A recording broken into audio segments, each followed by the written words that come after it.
Hello and welcome back to An Old Man Watches, where today I'm going to be talking about the 1996 gangster action film Last Man Standing. And the film begins with wanderer John Smith driving into the small Texas border town of Jericho, where he gets a belligerent reception.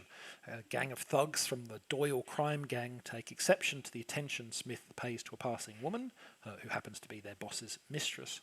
The thugs smash up Smith's car, leaving him stranded since he has no money to get the vehicle fixed. It quickly becomes apparent that the local sheriff has no intention of getting involved in Smith's problems. He's far too scared of both Doyle and Doyle's rival crime boss, Strozzi, to do anything but sit tight in his office. This is a town that's very much run by its two rival crime gangs. But Smith is not the easy mark the Doyle boys took him to be. He might not have a drivable car or cash to fix it, but he does have a pair of well-maintained pistols, and he is very, very good with them. In fact, he quickly proves by dueling with and killing Finn, the leader of the group who smashed up his car.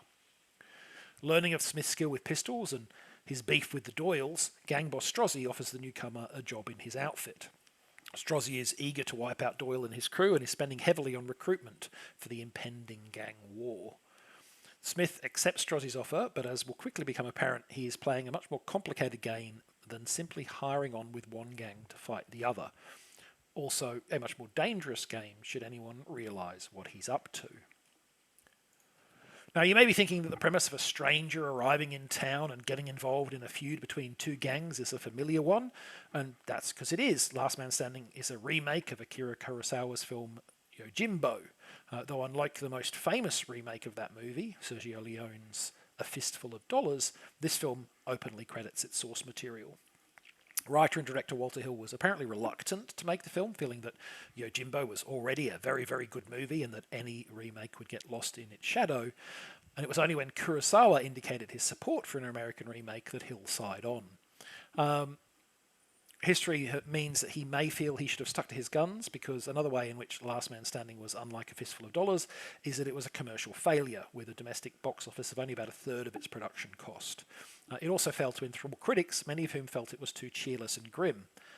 And I think that reception is a shame. This film isn't flawless, but it is better than its critical and commercial outcomes suggest. To a large extent, I think that the critical complaints about the film's bleak tone have somewhat misunderstood the movie. This is not to say that this isn't a grim film. A lot of bad things happen. The violence is ugly. Smith isn't a terribly likeable person. And the film's finale is an at best muted victory. But I think that the critics have seen the surface level of gunplay in a dusty desert town and expected a Western. And this is not a Western.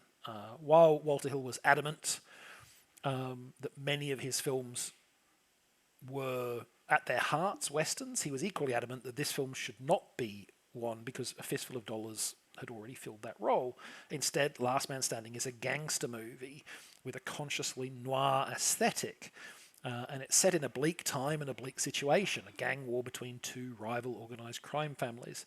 Of course the gangsters are all bad people. Could John Smith be a much more personable, charming fellow with obviously heroic impulses instead of the grimly lethal wildcard he is here? Well, sure, he could. Would that suit the genre of the film or make him convincingly able to play off these two gangs of thugs? That I'm less confident about. Now, it's absolutely true that the downbeat atmosphere of the movie will not be to all tastes, and if you're not interested in a fairly bleak setting and a morally grey protagonist, you're not likely to like this movie. But complaining that the film achieves something that it clearly intends to do still seems a little bit odd to me.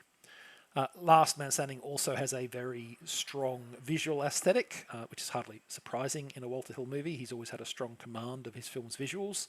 So another way in which this is noir in style is that it's a good movie to just watch, visually speaking. The movie also has an excellent cast. In recent years, Bruce Willis's willingness to do any kind of movie, given his illness that had undermined his ability to perform, and the fact that he's basically been in a whole bunch of terrible films purely for the paycheck, has very much tarnished, I guess, his reputation. But he is here at the height of his laconic powers. Is John Smith very guarded and stoic, displaying little emotion? Absolutely. Is that because Willis's performance is flat, as some critics opined? I don't think so. I think he's evoking a very deliberate character. Is John Smith as likeable or witty as Die Hard's John McClane? No. But as I said earlier, I don't know that the film would work as well if he was. And then there's the rest of the cast. You've got Bruce Dern as the jaded sheriff, Christopher Walken as the deadly gangster Hickey, William Sanderson as one of the few decent people in town, and David Patrick Kelly as the mob boss Doyle. All turn in their usual strong performances. And the film also features a young Michael Imperioli, still 3 years before his most famous role, that of Christopher Moltisanti in The Sopranos. So, all in all, an excellent cast. One thing you may have noticed about all the names I've mentioned is that they're all men. And this is not because the women in the film aren't good performers. They are. But if I were to point out any single weakness of this movie, it would be the lack of female characters as anything other than sexual objects. Of the three main, loosely termed, female roles, and as I said, I use that only in the sense that they are more notable than the other women, all are really secondary characters in the narrative itself. Two of the three are mistresses of the mob bosses. They exist mostly as victory tokens within the script, with the bosses battling to control them, and Smith at least willing to help them escape the town. The third female character is a prostitute. Like I said, they're all basically sexual objects. Now, the original Yojimbo was also a male-dominated narrative, but even it had Orin, the wife of the gangster Seibe, and the real brains behind his operation. In Last Man Standing, that role is replaced with Michael Imperioli's character, a Chicago mobster who is Strozzi's cousin and who is working with Strozzi to expand his operations. So in other words, 35 years after the original movie, this one actually makes the gender representation worse, which is certainly not a decision that I would have made. Despite that black mark, I think Last Man Standing is a well-made, stylish gangster film. It's not a cheerful or upbeat movie, but if you're in the mood for an action film where even the good guy is a bad man, and there's not really such a thing as virtuous violence, then this is worth a look. Next time, the 1935 science fiction offering The Lost City, in which totally not Flash Gordon must save our planet from the deadly schemes of totally not Ming the Merciless. But that's next time. Until then, thanks for watching this video. I hope you'd enjoyed it, and if you've seen today's movie, let me know what you thought of it.